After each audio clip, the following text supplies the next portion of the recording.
દુનિયાભરના દેશોમાં માતૃભાષાનું જતન કરવા માટે વિશ્વ કક્ષાએ પ્રતિવર્ષ 21મી ફેબ્રુઆરીએ વિશ્વ માતૃભાષા દિવસ તરીકે ઉજવણી કરવામાં આવે છે।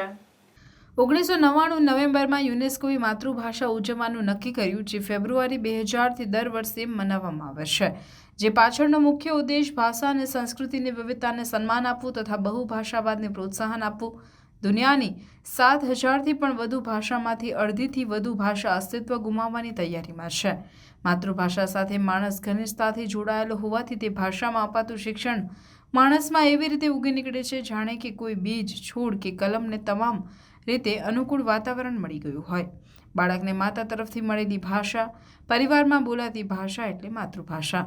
જે ભાષામાં બાળક હસે, રડે, જે ભાષાનો શબ્દ બાળકે સૌપ્રથમ સાંભળ્યો, કાલું કાલું બોલવાનો પ્રયત્ન જે ભાષામાં બાળકે કર્યો, બાદમાં તે ભાષાનું શબ્દ ભંડોળ સમૃદ્ધ થવાથી તેના પર પ્રભુત્વ આવ્યું।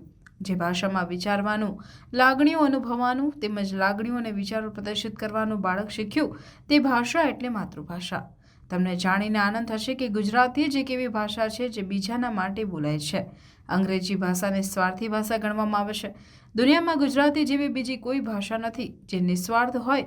ગુજરાતીઓ કોઈને સીધા નામથી બોલાવવાને બદલે ભાઈ કે બહેન શબ્દ લગાવીને બોલે છે। બાળકો અંગ્રેજી ભાષામાં શિક્ષણ લેતા થયા, તેથી ગુજરાતી લખતા વાંચતા ભૂલી ગયા। ભાષા જાય તો સંસ્કૃતિ જાય, એ ન્યાય માતૃભાષાની સાથે સાથે ભારતીય સંસ્કૃતિનું અસ્તિત્વ જોખમમાં મુકાયું છે। બાળકોને અંગ્રેજી માધ્યમની શાળામાં કોણ મૂકે છે? તેમના વાલીઓ। શા માટે?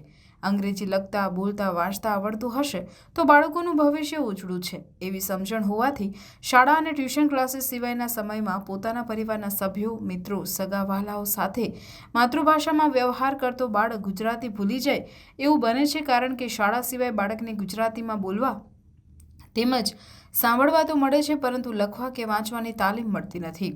હાલમાં એક ચીલો ચાલી રહ્યો છે, અંગ્રેજી બોલતા આવડે એટલે હોશિયાર, સ્માર્ટ, પણ એ મૂર્ખ લોકોનું અજ્ઞાન છે, કારણ કે અંગ્રેજી એ એક મામૂલી ભાષા છે, કોઈ જ્ઞાન નથી। લગભગ તમામ દેશોમાં ગુજરાતી પરિવારો વસે છે। આપણા માટે ગર્વની વાત એ છે કે માત્ર પૃથ્વી પર જ નહીં પરંતુ અંતરિક્ષમાં પણ ગુજરાતી મૂળના લોકો પહોંચી ગયા છે। આપણા ગુજરાતી કવિએ પોતાની સુંદર કાવ્ય રચનામાં ઉલ્લેખ કર્યો છે કે જ્યાં જ્યાં વસે એ ગુજરાતી, ત્યાં ત્યાં સદાકાળ ગુજરાત, જ્યાં જ્યાં બોલાતી ગુજરાતી, ત્યાં ત્યાં ગુર્જરીની મોહલાત। આપણે માતૃભાષાને વંદના કરીએ છીએ, પરંતુ તેને હવે થોડું વહાલ પણ કરવાની જરૂર છે। ભાષા સાથેનો આપણો સંબંધ પરસ્પર છે। આપણે ભાષાને જીવાડશું, માના હેતથી માતૃભાષા આપણને જીવાડશે।